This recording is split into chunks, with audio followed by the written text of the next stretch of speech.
Mengamati bersama bagaimana data terkait realisasi investasi kita di sepanjang tahun 2023 yang terlihat angkanya cukup baik dibandingkan tahun sebelumnya. Kalau dari Anda, analisa dan tanggapan Anda seperti apa, Pak Banjaran?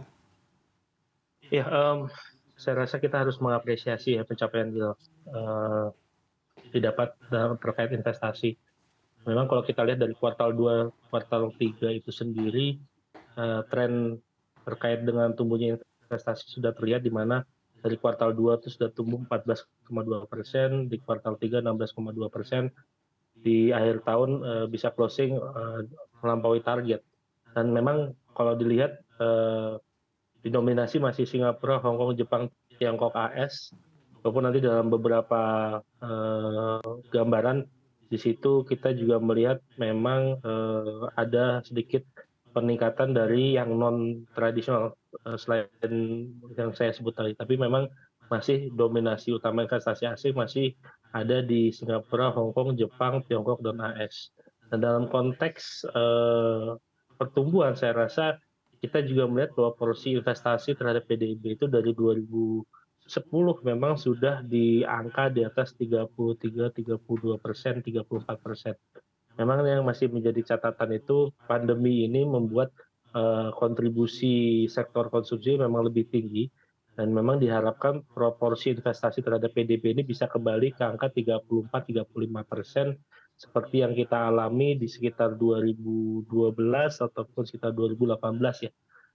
Saya rasa ini masih mungkin, terutama berkaitan dengan kedepannya kita masih melihat ada potensi closing terkait investasi jangka panjang di Indonesia. Dalam konteks ini kita juga melihat sebetulnya investasi ini turut andil dan korelasinya masih jalan dengan penurunan pengangguran. Peningkatan investasi ini juga eh, sejalan dengan bagaimana proses penciptaan lapangan kerja di Indonesia.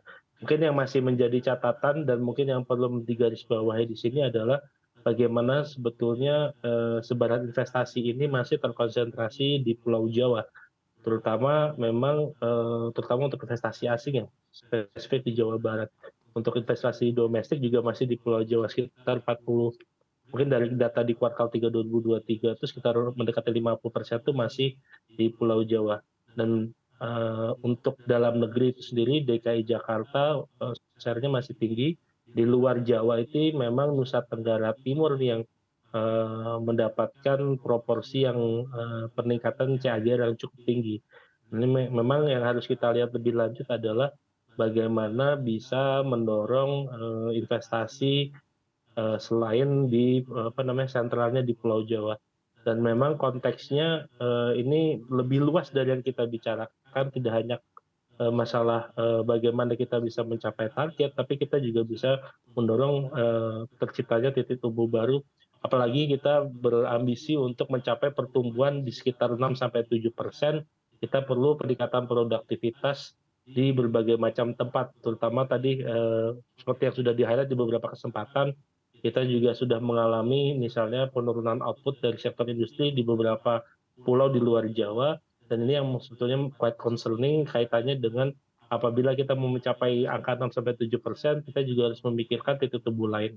Memang dalam konteks ini, dalam jangka pendeknya, kami melihat sebetulnya masih ada kesempatan ya di 2024-2025 bagaimana bisa men-seize opportunity.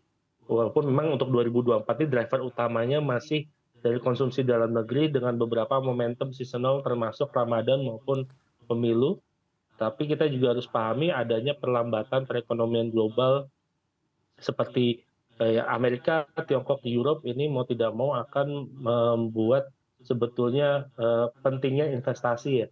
Karena kembali lagi proporsi dari ekspor misalnya diprediksi, diperkirakan akan lebih sedikit kontribusinya terhadap GDP dibanding tahun-tahun sebelumnya.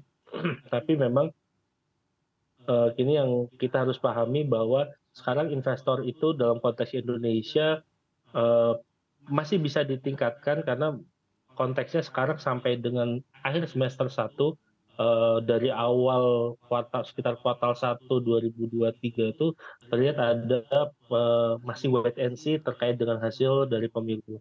Dan ini memang yang diharapkan adalah bagaimana kepemimpinan selanjutnya ini bisa menciptakan iklim investasi dalam negeri yang lebih baik.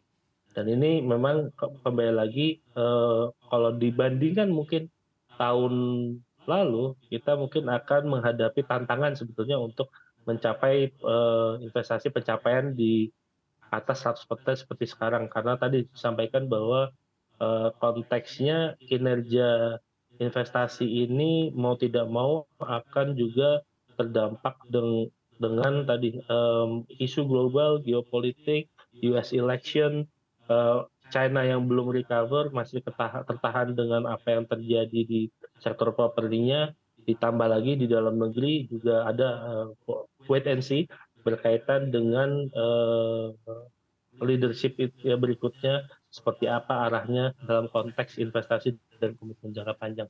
Jadi mungkin kita harus bekerja lebih keras sebetulnya di tahun ini bagaimana tidak kehilangan momentum untuk mendorong investasi lebih lanjut.